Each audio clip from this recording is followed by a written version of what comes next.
வணக்கம். நான் கனி மார்த்தாண்டன். இன்றைய ஜோதிட வகுப்பில் ஆசைப்பட்டதை அடைய செய்யக்கூடிய கிரகம் இது. உங்களுடைய ஜாதகப்படி எந்த கிரகம் செயல்படாத நிலையில் இருக்கு, அதை எப்படி கணிக்கலாம்? இப்படி செயல்படாமல் இருக்கக்கூடிய ஒரு கிரகத்திற்கு ஆகமி கிரகம் அப்படின்னு சொல்லுவோம். அதை பற்றி தான் இன்னைக்கு ஜோதிட வகுப்பில் நீங்கள் பார்த்து தெரிஞ்சுக்க போகிறீங்க. உதாரண ஜாதகங்களையும் சேர்த்து வச்சு தான் உங்களுக்கு சொல்லித்தர போகிறேன். பார்க்கலாம் இன்றைக்கி வகுப்பை. எல்லாருக்குமே ஜாதகத்தில் நவ கிரகங்கள் இருக்கா அப்படிங்கிறது தெரிந்து வைத்திருப்போம். ஆனாலும் இந்த சூட்சமமான ஆகமி கிரகம் எது ஒரு ஜாதகத்தில் இருக்கா அப்படிங்கிற விஷயத்தையும் நம்ம தெரிந்து வைத்து கொள்ள வேண்டும். ஏனென்றால் சில விஷயங்கள் நம்ம ஆசைப்படுவோம். அந்த ஆசைப்பட்ட விஷயத்தை அடைவதற்கு பல தடைகளும் தாமதங்களும் காரணமாக இருக்கும். இந்த தடைகளுக்கும் தாமதத்திற்கும் காரணமாக இருப்பது ஆகமி கிரகம்தான். அப்போ அந்த ஆகமி கிரகத்திற்குரிய தெய்வ வழிபாட்டை நம்ம தொடர்ந்து செய்கின்ற பொழுது நாம் என்ன ஆசைப்படுகின்றோமோ அந்த விஷயம் மிக எளிதில் நமக்கு கிடைக்கும். நம்மிடம் என்ன விஷயம் இல்லையோ அதை நோக்கி தான் நாம் பயணப்படுவோம், அதை நோக்கி தான் ஆசையும் படுவோம். ஒரு ஜாதகருக்கு குழந்தை பாக்கியம் தாமதமாகி கொண்டிருக்கிறது அப்படின்னு சொன்னால் அந்த குழந்தை பாக்கியம்தான் வேணும்னு சொல்லி அவர் ஆசைப்படுவார். இல்லை திருமணம் தள்ளி போகின்ற ஒரு காளையருக்கு எப்போ திருமண வாழ்க்கை அமையும் என்ற எதிர்பார்ப்பு, ஆசை என்பது இருக்கும். வேலையே கிடைக்கல, எத்தனையோ இன்டர்வியூக்கு போயும் அந்த வேலை என்பது கிடைக்காம பண வசதி பொருளாதாரம் பின்தங்கி இருக்கக்கூடியவர்களுக்கு எப்பொழுது இந்த நிலை மாறும் என்ற தவிப்பு இருக்கும். இப்படி ஒவ்வொருத்தருக்குமே ஒரு விஷயம், ஏதோ ஒரு விஷயத்தில் ஒரு ஆசை என்பது இருந்துக்கிட்டே தான் இருக்கும். ஆசை இல்லாத மனிதர்களே இல்லை அப்படின்னு சொல்லலாம். இந்த ஆசைக்கு மிக முக்கியமான காரணமாக இந்த ஆகமி கிரகத்தை சொல்லலாம். இந்த ஆகமி கிரகம் என்பது ஒரு ஜாதகருக்கு மிகப்பெரிய ஒரு தடை தாமதத்தை தந்து கொண்டே இருக்கும். அது ஜாதகத்தில் என்ன கிரகம் அப்படிங்கிறத நம்ம ஜாதகத்தை வைத்து தான் கணிக்க முடியும். ஒரு குழந்தை பிறந்த உடனே அதுக்கு காது குத்தி மொட்டை போடுறது அப்படிங்கிறது குலதெய்வ கோயிலுக்கு சென்று தான் எல்லாருமே செய்வாங்க. அதனால் குலதெய்வ வழிபாடு அப்படிங்கிறது முதல்லையே ஒரு குழந்தை பிறந்த உடனே அதை ஆரம்பித்து விடும். அப்படி இல்லைன்னா இஷ்ட தெய்வ கோயிலுக்கு சென்று ஒரு குழந்தைக்கு மொட்டை போடுவாங்க. ஆனாலும் இந்த ஆகமி கிரகம் என்பது நம்முடைய முன்னோர்கள் வழிபாடு செய்து வந்த ஒரு தெய்வம். இடையில் அந்த தெய்வத்தை வழிபடாமல் விட்டதனால் ஆகமி கிரகமாக ஒரு ஜாதகருக்கு வரும். அதாவது பரம்பரை வியாதி எப்படி ஒரு ஜாதகருக்கு தொடர்ந்து வருமோ அதே மாதிரி தான் நம்முடைய முன்னோர்கள் வழிபாடு செய்து இடையில் மறந்துவிட்டு, அதாவது வெளியூருக்கு போயிருப்பாங்க தாத்தா பாட்டி, அதுக்கப்புறம் அங்கே இருக்கக்கூடிய ஒரு தெய்வத்தை வழிபாடு செய்திருப்பார்கள். அதற்கு முன்னாடி இருக்கக்கூடியவர்கள் வழிபட்ட தெய்வத்தை அவர்களும் மறந்து போயிருப்பார்கள். அப்படிப்பட்ட ஒரு தெய்வத்தை நம்முடைய ஜாதகத்தில் சுட்டி காட்டுவது தான் இந்த ஆகமி கிரகம் என்பது ஜோதிடத்தில் தரப்பட்டிருக்கிறது. நாம் மறந்து போனாலும் நம்மை மறக்காத குலதெய்வத்தினுடைய வழிபாடு தான் இந்த ஆகமி கிரக வழிபாடு. ஆகமி கிரகம் அப்படிங்கிறது ஒரு கிரகம் தன்னுடைய நட்சத்திரங்களில் எந்த கிரகமும் இல்லாமல் ஒரு ஜாதகத்தில் இருந்தால் அந்த கிரகத்தை ஆகமி கிரகம் அப்படின்னு சொல்லுவோம். நவ கிரகங்கள் இருக்குது. அந்த நவ கிரகங்களும் வெளிப்படையாக ஜாதகத்தில் 12 கட்டங்களில் எழுதி வைத்திருப்பார்கள். ஆனால் இந்த நட்சத்திர சாரம் என்று அழைக்கப்படுகிற பாதச்சார அட்டவணையில் பார்த்தீங்கன்னா சில கிரகங்களுடைய நட்சத்திர சாரம் அந்த 9 கிரகங்களுக்கும் இல்லாமல் இருக்கும். அப்போது சூட்சமமாக மறைந்திருக்கக்கூடிய அந்த நட்சத்திர சாரத்திற்குரிய கிரகமே ஒரு ஜாதகத்திற்கு ஆகமி கிரகம். இது இன்னும் நீங்கள் சரியாக புரிஞ்சுக்கணும் அப்படின்னு சொன்னால் ஒரு உதாரணத்துடன் உங்களுக்கு விளக்குறேன், புரிஞ்சுக்கோங்க. இப்போ நான் எடுத்திருக்க இந்த உதாரண ஜாதகம் இன்னைக்கு தேதியில் ஒரு உதாரண ஜாதகத்தை எடுத்திருக்கேன். இந்த ராசி கட்டை தான் இப்போ நீங்கள் பார்த்துட்ருக்கீங்க. 9 கோள்களும் எழுதி வச்சுருக்காங்க. அதற்குரிய டிகிரியும் இந்த ஜாதகப்படி இருக்கு. ஆனால் இந்த ஜாதகத்தில் எந்த கிரகம் ஆகமி கிரகமாக அந்த ஜாதகருக்கு செயல்பட போகிறது? ஜாதகக்குரிய பலன்களை பார்க்கறதுக்கு நம்ம ராசி கட்டம் அம்ச கட்டத்தை மட்டும்தான் அதிகமாக நம்ம ஜாதகத்தில் பயன்படுத்தியிருப்போம். இந்த ஆகமி கிரகம் எது என்பதை கணிப்பதற்கு இந்த 2 கட்டத்திலேருந்து கணிப்பது ரொம்ப கஷ்டம். பாதச்சார அட்டவணை வைத்து கொண்டு தான் ஒரு ஜாதகத்தில் ஆகமி கிரகம் எது என்பதை நம்மால் கணிக்க முடியும். பொதுவாகவே எல்லா ஜாதகத்திலும் ஒரு ஆகமி கிரகமாவது இருக்கும். ஏன்னா எல்லா கிரகங்களுமே இந்த நவக்கோள்களுடைய சாரம் பெற்று இருப்பது மிக கடினமான ஒரு விஷயம். அதனால் குறைந்தபட்சம் ஒரு ஜாதகத்தில் ஒரு ஆகமி கிரகமாவது இருக்கும். எனக்கு தெரிந்த வரைக்கும் நான் இது வரைக்கும் பார்த்த பல ஜாதகங்களில் ஒரு 4 கிரகமாவது ஆகமி கிரகமாக இருக்கக்கூடிய ஜாதகங்களை தான் நான் அதிகமாக பார்த்துருக்கேன். ஆகமி கிரகமே இல்லாத ஒரு ஜாதகத்தை பார்க்கறது ரொம்ப கஷ்டம். அது பார்க்கவே முடியாது. ஏன்னா ஆகமி கிரகமே இல்லாத ஒரு ஜாதகம் ரொம்ப 1000ல் 1 கூட இருக்கலாம். இந்த ஜாதகம் உதாரண ஜாதகத்திற்குரிய நட்சத்திர சார அட்டவணையில் பார்க்க போகிறோம் எது ஆகமி கிரகம்னு. இந்த நட்சத்திர சார அட்டவணையில் லக்கணத்துலேருந்து மாந்தி வரைக்கும் இருக்கக்கூடிய நட்சத்திர சாரம், லக்கணம் எந்த நட்சத்திர சாரத்தில் இருக்குது, லக்கண புள்ளி மாந்தியும் பார்த்தீங்கன்னா எந்த நட்சத்திர சாரத்தில் இருக்குது அப்படிங்கிறதுக்கான விளக்கம் இந்த அட்டவணையில் இருக்குது. ஆனால் நமக்கு தேவையானது சூரியனிலிருந்து கேது வரைக்கும் இருக்கக்கூடிய நவக்கோள்களும் எந்த நட்சத்திர சாரம் பெற்று இருக்கு அப்படிங்கிறதான் பார்க்க போகிறோம்.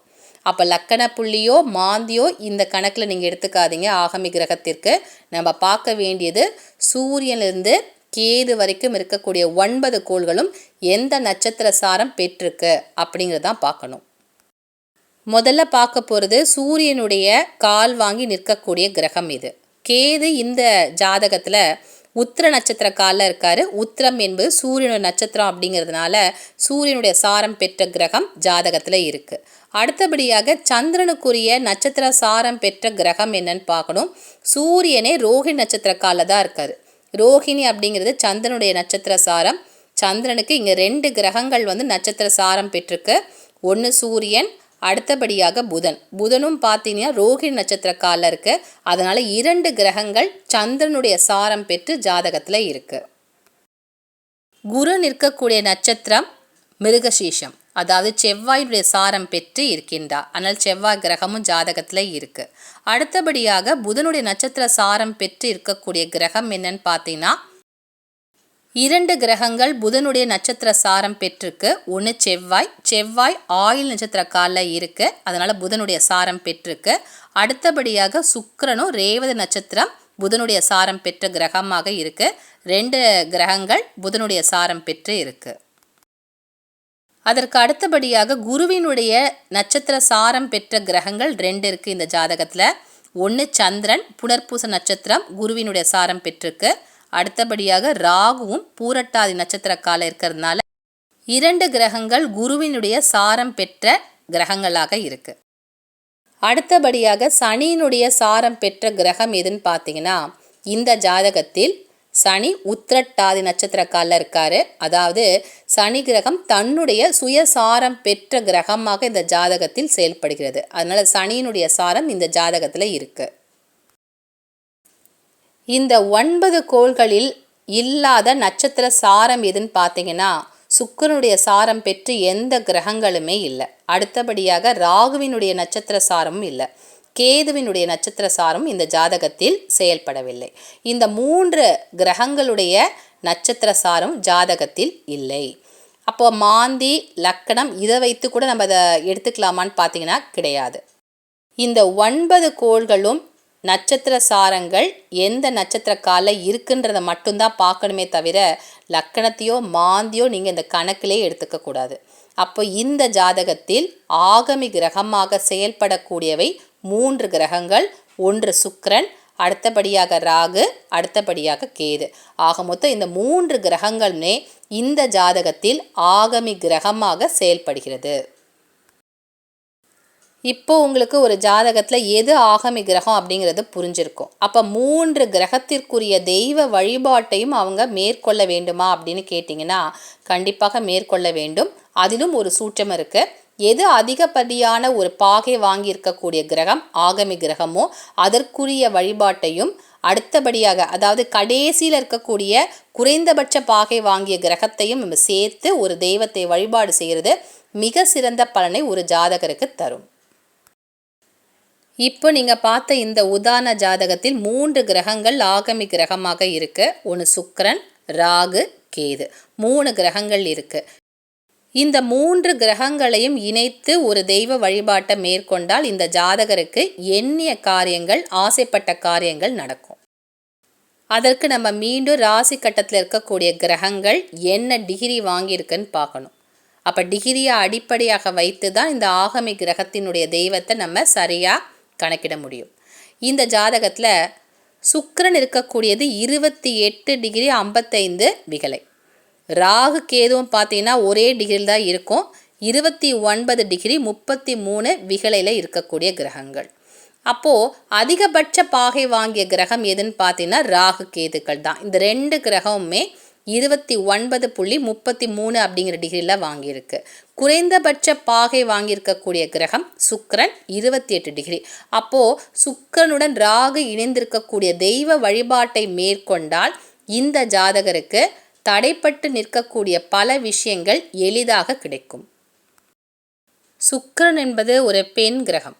அப்போ இந்த பெண் கிரகத்துடன் ராகு கேது இணைவு இருக்கு அப்படிங்கிறதுனால தேவி கருமாரி அம்மன் வழிபாடு செய்கிறது இந்த ஜாதகருக்கு மிகப்பெரிய ஒரு தெய்வ சக்தியாக ஜாதகத்தில் செயல்பட்டு இதுவரைக்கும் அவருக்கு ஆசைப்பட்டு தடைப்பட்டு நிற்கக்கூடிய காரியங்களை செயல்படுத்தும். ஆகமி கிரகத்தினுடைய தெய்வத்தை வழிபாடு செய்தால் ஒரு ஜாதகருக்கு என்ன பலன் கிடைக்கும் அப்படின்னு பார்த்தீங்கன்னா, ஒருத்தருக்கு வாழ்க்கையில் திடீர்னு ஒரு பொருளாதார சரிவு, இல்லை ஒரு கௌரவம் அந்தஸ்து குறையக்கூடிய விஷயங்கள், மீண்டும் அதே நிலைக்கு நம்ம போகணும்னு நினைக்கிறோம். நம்முடைய அந்தஸ்து, இழந்த அந்தஸ்து, கௌரவத்தை மீட்டு எடுக்கணும்னு நினைக்கிறோம். அதற்கு இந்த தெய்வ வழிபாடு உறுதுணையாக இருக்கும். உங்களுக்கு திடீர்னு ஒரு ஆரோக்கிய குறைவு ஏற்படுகிறது, மீண்டும் பழைய நிலைக்கு நல்ல ஒரு ஆரோக்கியமான ஒரு வாழ்க்கை வாழணும் அப்படின்னு நினைச்சாலும் இந்த ஆகமி கிரகத்தினுடைய தெய்வ வழிபாடு அதற்கு ஒரு சிறந்த உறுதுணையாக இருக்கும். ஆகமி கிரகம் அப்படிங்கிறதே நம்முடைய முன்னோர்கள் வழிபட மறந்த ஒரு தெய்வ வழிபாட்டினுடைய கிரகமாகத்தான் சுட்டிக்காட்டும். நான் முதலே சொல்லியிருக்கேன் இல்லையா? அப்போது விடுபட்ட இந்த தெய்வத்தினுடைய வழிபாடு நிச்சயமாக நம்முடைய இழந்த செல்வம், அந்தஸ்து, மரியாதை, கௌரவம், நம்முடைய ஆரோக்கியம் அனைத்தையும் பெற்று தரக்கூடிய ஒரு தெய்வ வழிபாடாக செயல்படும். முக்கியமாக நம்ம சில விஷயங்களுக்காக ஆசைப்படுவோம், எதிர்பார்ப்போம். ஒருத்தருக்கு திருமண வாழ்க்கை அமையணும்னு சொல்லி எதிர்பார்ப்பாங்க. அதற்கு தடையாக பல தோஷங்கள் இருக்கும். முக்கியமாக ஆகமி கிரகமே கூட ஒரு தடையாக செயல்படும். அப்போ தடையை தரக்கூடிய ஒரு கிரகத்திற்கு நம்ம முக்கியத்துவம் தந்து வழிபாடு செய்கின்ற பொழுது அந்த தடை அகலும், ஆசைப்பட்ட விஷயங்கள் கைக்கு கிடைக்கும். திருமண வாழ்க்கை மட்டும் கிடையாது, இப்போ குழந்தை செல்வம் ஒரு ஜாதகருக்கு தடையாக இருப்பதற்கு குருவே ஆகமி கிரகமாக ஒரு ஜாதகத்தில் இருந்தால் குழந்தை பாக்கியம் என்பது தள்ளிட்டு தான் போகும். அப்போ இயற்கையான முறையில் குழந்தை செல்வம் கிடைக்கவில்லை என்றால் செயற்கை முறையான இந்த சோதனை குழாய் அதன் மூலமாக ஒரு குழந்தை பெற்றுக்கலான்னு நினச்சா கூட அதுவும் சிலருக்கு வெற்றியை தராது. அதற்கு முக்கியமான காரணம் குருவே ஆகமி கிரகமாக ஜாதகத்தில் இருந்தால் குழந்தை பாக்கியம் தடைப்படும். ஆகமி கிரகம் என்பது ஒரு ஜாதகருக்கு தடையாக தாமதத்தை தரக்கூடியதாகவும் இருக்கும். ஏன்னா அந்த கிரகமே ஜாதகத்தில் வேலை செய்யலாம் அப்படின்னு சொல்லலாம்.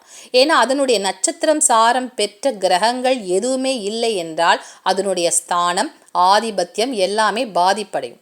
அதனால்தான் இந்த ஆகமி கிரகத்தை நம்ம செயல்படுத்துவதற்கு அந்த தெய்வத்திற்குரிய வழிபாட்டை நம்ம தொடர்ந்து செஞ்சுக்கிட்டே இருக்கின்ற பொழுது அந்த கிரகம் ஜாதகத்தில் வேலை செய்ய ஆரம்பிக்கும். எது நமக்கு தடையாக இருக்கோ அந்த தடையே நம்ம ஆசைப்பட்ட விஷயத்தை நிச்சயமாக பெற்றுத்தரும். அதுதான் இந்த ஆகமி கிரகம். இதுவரைக்கும் பல பதிவுகளில் குலதெய்வ வழிபாடு, இஷ்ட தெய்வ வழிபாடு, உபாசனை தெய்வம் என்ற பல தெய்வ வழிபாட்டை நீங்கள் பார்த்துருப்பீங்க. நானும் நிறைய பதிவுகள் தந்திருக்கேன். இந்த ஆகமி கிரகத்திற்குரிய தெய்வ வழிபாட்டை உங்களுடைய ஜாதகத்தில் இருக்கக்கூடிய கிரகம் எது மறைஞ்சிருக்கு அப்படிங்கிற விஷயத்தை நீங்கள் சரியாக கணக்கிட்டு அந்த தெய்வ வழிபாட்டை நீங்கள் மேற்கொண்டு வருகின்ற பொழுது உங்களுக்கு தடைப்பட்டு நிற்கக்கூடிய பல விஷயங்கள், தாமதமாக நிற்கக்கூடிய பல விஷயங்கள், உங்களுடைய ஏக்கங்களை தீர்க்கக்கூடிய பல விஷயங்கள் நிச்சயமாக ஆகமி கிரக தெய்வ வழிபாடு உங்களுக்கு ஒரு உறுதுணையாக இருந்து பெற்றுத்தரும். ஆகமி கிரகத்தை கணிக்கின்ற பொழுது லக்கணம் மாந்தியை நீங்கள் எடுத்துக்கக்கூடாது. அதே நேரத்தில் கேது ஒரு ஜாதகருக்கு ஆகமி கிரகமாக வருகிறது அப்படின்னா, அப்போ கேதுனா தடை தானே. அப்போ கேதுக்குரிய நட்சத்திர சாரம் பெற்று எந்த கிரகங்களுமே இல்லை, அதனால் பரவாயில்ல அப்படின்னு நீங்கள் எடுத்துக்காதீங்க. ஆகமி கிரகமாக கேது வந்தால் கேதுவிற்குரிய தெய்வ வழிபாடான கணபதி வழிபாடை கண்டிப்பாக நீங்கள் எடுத்துக்கணும். இல்லைனா காளி வழிபாட்டையாவது நீங்கள் தொடர்ந்து மேற்கொள்ள வேண்டும். உக்கிரமான பெண் தெய்வ வழிபாடும் இந்த கேதுவிற்குரிய பரிகார முறை. தடைப்பட்ட விஷயங்களை எப்படி கேது தருவாரோ, அந்த கேதுவே ஆகமி கிரகமாக இருந்தால் தடை ரொம்ப பலமாக ஜாதகத்தில் செயல்படும். அப்போ தடையை தரக்கூடிய கேதுவிற்கு அந்த ஆகமி கிரகத்திற்குரிய வழிபாடு நிச்சயமாக செய்ய வேண்டும். இன்றைய ஜோதிட வகுப்பில் இந்த ஆகமி கிரகம் எப்படி கணிக்கணும், அதற்குரிய தெய்வ வழிபாட்டை எப்படி மேற்கொள்ள வேண்டும் என்பதற்கான உதாரணங்களை நான் சொல்லியிருக்கேன். நீங்களும் உங்களுடைய ஜாதகத்தில் குடும்பத்தில் இருக்கவங்களுடைய ஜாதகத்தையும் வைத்து பார்த்து எது ஆகமி கிரகம் என்பதை கணித்து அதற்குரிய தெய்வ வழிபாட்டை மேற்கொண்டால் தடைகளும் அதற்கு தாமதங்களை தரக்கூடிய விஷயங்களும் நிச்சயமாக அகலும். மீண்டும் அடுத்த வகுப்பில் உங்களை சந்திக்கின்றேன். நன்றி, வணக்கம்.